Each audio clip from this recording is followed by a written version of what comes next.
गर्मी पनि लागिसक्यो अनि यो सिजन भनेको स्ट्रबेरीको पनि हो। बजारमा अहिले त जताततै स्ट्रबेरी पाइन थालेको छ। So why not make a strawberry स्मुदी।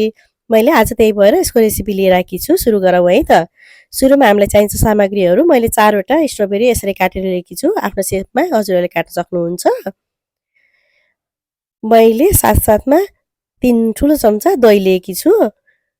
अलिकता दुध, थोरै चिनी स्वादअनुसार मैले 2 चम्चा लिएकी छु अनि आइसक्रिम यो चाहिँ एकदमै अप्सनल हो।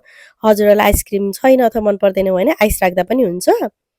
अब मैले एउटा मिक्सर जारमा स्ट्रबेरी राखेँ, चिनी राखेँ अनि हामीसँग भएको दही पनि राख्ने।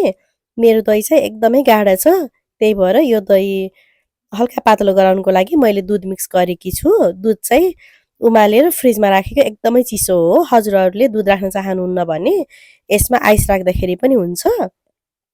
अनि माथिबाट मैले 1 चम्चा जति आइसक्रिम राखेँ। अब यो सबै कुराहरूलाई मजाले पिस्नुपर्छ। यसलाई चाहिँ अलि बेर पिस्नुपर्छ किनकि स्ट्रबेरी पिस्नको लागि एकछिन टाइम लाग्छ। स्मुथ बनाउनुपर्छ यसलाई। अब यतिको भएपछि हाम्रो स्मुदी बनेर रेडी भयो। अब यसलाई सर्भ गरौँ है त।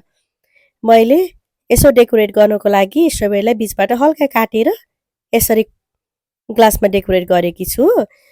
टेस्ट सँगसँगै आँखाले पनि राम्रो देख्नुपर्छ रे खाना। अब यो ड्रिङ्कलाई ग्लासमा राखेर माथिबाट आइसक्रिमले टपअप गर्ने।